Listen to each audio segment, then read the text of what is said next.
1 Jean 4 verset 8 fait connaître que Dieu a c'est l'amour. M'ba c'est verset ça pas place dans Bible là. Ou bien si 1 Jean 4 verset 8 là gen place dans Bible là, gen plusieurs autres textes qui pas dans Bible là. Exemple Lévitique 25 verset 43 à 46. Dieu a dit peuple Israël là, puis gars nous maltraiter frère Israël pareil nous. Mais si nous besoin moun pour servir la caille nous comme esclave, nous ka l'acheter parmi moun l'autre nation yo k'ap vivre l'autre bord frontière pays nous. M'pa trouver le normal pour yon dire l'amour gen tout peuple sur la terre c'est pour lui et puis il choisit yon seul grain peuple et grain peuple ça le choisit à li bay approbation pour acheter l'autre peuple mettre dans esclavage. Deuxième texte qui pas gen place dans Bible là. Exode 21 verset 20 à 28 à 29.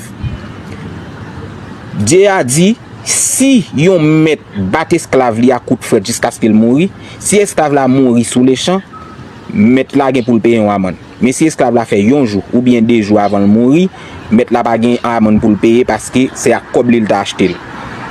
Cependant, dans verset 28-29 dans même Exode 21, Dieu a dit si yon bœuf touye moun ak coup de conne c'est pour lapider bœuf là, même viande bœuf ça puis gars yo manger.